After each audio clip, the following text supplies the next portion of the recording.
Ada satu orang yang mungkin bisa menemukan Kayla. Siapa? Tapi dia menghilang bertahun-tahun. Sekarang, Raka Mahendra. Aku tahu siapa dia.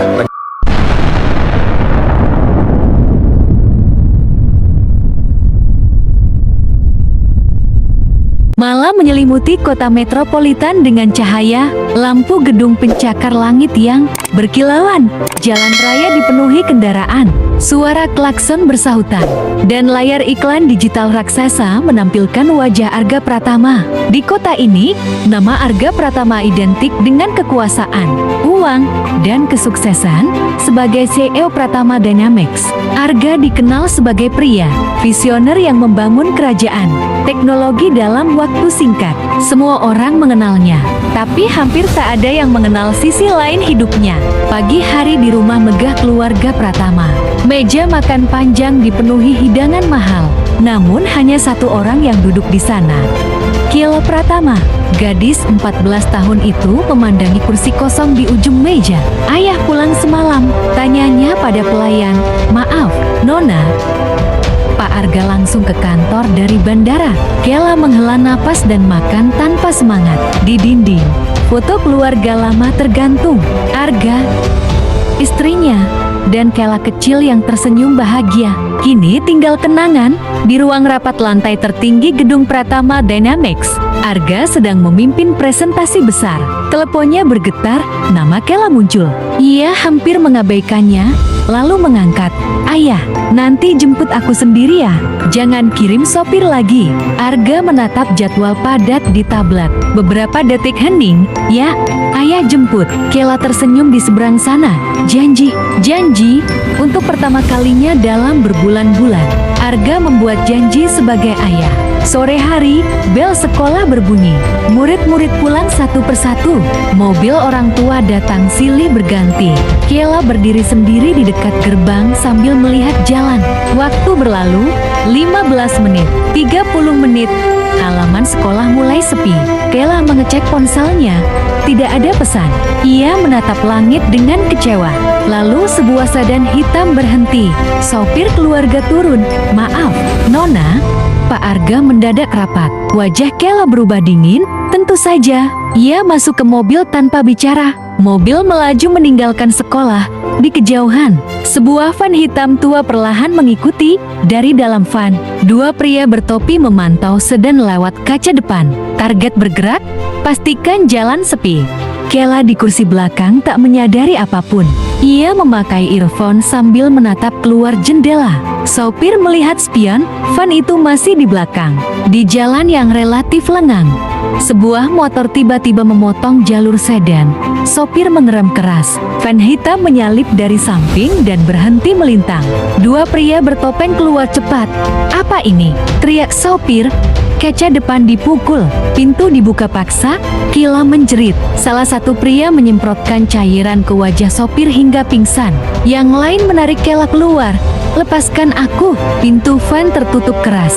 Beberapa detik kemudian kendaraan itu melaju meninggalkan lokasi.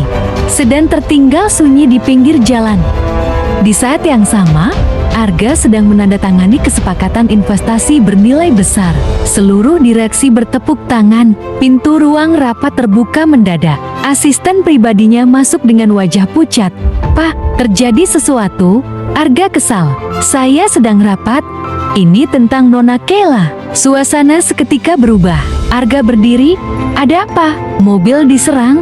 Nona Kayla hilang. Pulpen jatuh dari tangan Arga. Malam itu rumah keluarga Pratama dipenuhi polisi, wartawan, dan tim keamanan. Lampu kamera berkedip di luar gerbang. Judul berita muncul di televisi. Putri CEO terkenal diculik. Arga duduk sendirian di ruang kerja. Jas mahalnya kusut. Tangan gemetar memegang ponsel. Ia memutar ulang pesan suara terakhir Kayla. Ayah jemput aku sendiri ya. Air mata yang lama tertahan akhirnya jatuh. Untuk pertama kalinya, semua kekuasaan terasa tak berguna. Seorang komisaris senior masuk perlahan. Ada satu orang yang mungkin bisa menemukan Kayla. Arga mengangkat wajah. Siapa? Raka Mahendra. Arga mengenal nama itu. Legenda investigator swasta. Ahli membaca jejak. Pemecah kasus mustahil. tapi dia menghilang bertahun-tahun lalu. Kalau ada satu orang yang bisa mengejar penculik sebelum terlambat, itu dia. Arga berdiri tanpa ragu. Cari dia. Sekarang, malam larut, di rumah tua pinggir danau yang sunyi. Seorang pria sedang memperbaiki lampu minyak. Itulah Raka Mahendra. Ketukan pintu terdengar. Raka membuka, di depan berdiri Arga. Basah oleh hujan. Maaf datang malam-malam. Aku tidak kenal kamu. Anakku diculik. Raka hendak menutup pintu. Aku sudah berhenti. Arga menahan pintu. Semua orang bilang hanya kau yang bisa menemukannya. Raka diam. Arga menyerahkan foto Kayla. Raka melihat wajah gadis itu, dan sorot matanya berubah. Wajah Kayla mengingatkannya pada seseorang dari masa lalu. Ia mengambil jaket lama yang tergantung di dinding. Aku tidak menjanjikan apapun. Arga menatap penuh harapan. Raka melangkah keluar ke tengah hujan. Tunjukkan lokasi terakhir. Di kantor darurat lantai atas Pratama Dynamics. Layar besar menampilkan peta kota dan rekaman CCTV terakhir Kayla. Raka Mahendra berdiri di depan layar, diam lama. Arga Pratama mondar-mandir gelisah. Tidak ada jejak permintaan tebusan, kata Raka. Arga menoleh cepat. Artinya apa? Artinya ini bukan penculikan biasa. Raka memutar ulang video jalan tol berkali-kali. Van hitam muncul, hilang, lalu muncul lagi di titik berbeda. Ia memperlambat frame. Ada yang aneh. Arga mendekat.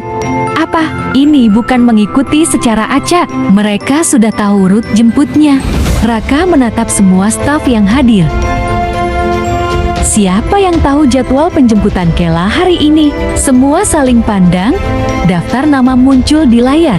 Kepala keamanan rumah, asisten pribadi Arga, sopir keluarga, sekretaris direksi, 3 direktur utama. Arga terdiam.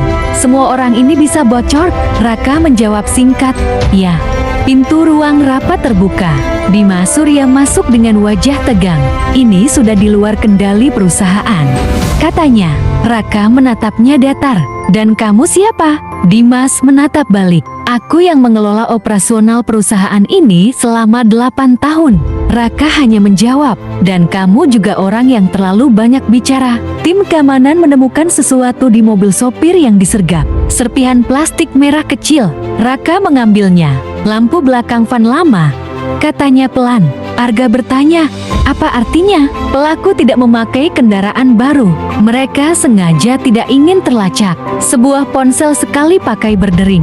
Arga langsung mengangkat. Suara berat terdengar. Siapkan uang 50 miliar. Arga panik. Di mana anakku? Telepon langsung putus. Semua orang menatap Raka. Raka tidak bereaksi. Itu bukan penculiknya. Arga marah. Kau yakin? Tidak ada bukti Kayla masih hidup di telepon itu. Dimas menolak menyerahkan akses server perusahaan. Ini melanggar prosedur. Arga membentak. Anakku hilang. Akhirnya akses diberikan. Raka langsung masuk ke sistem data. Keheningan menegangkan mengisi ruangan. Data server terbuka. Terlihat akun direktur mengakses file rahasia pada jam malam. Nama pemilik akun muncul jelas. Dimas Surya. Arga membeku. Itu tidak mungkin. Dimas langsung berdiri. Aku diratas. Raka menatap layar. Tidak. Ini login asli. Raka menyimpulkan cepat. Kayla bukan target utama. Arga bingung. Lalu apa? Dia saksi. Raka menatap Arga. Dia melihat sesuatu yang tidak seharusnya dia lihat. Arga terdiam. Malam turun lebih gelap. Raka berdiri di balkon gedung Pratama Dynamics. Arga datang dari belakang. Apa langkah selanjutnya? Raka menatap jauh ke arah pegunungan kota. Sekarang kita tidak lagi mencari di kota. Arga mengernyit. Lalu di mana? Raka menjawab pelan. Di tempat orang ingin menghilang. Ia membuka peta lama di tangannya.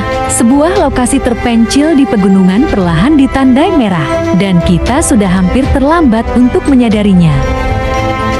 Lanjut episode yang lebih menegangkannya. Jangan lupa subscribe agar tidak ketinggalan cerita selanjutnya.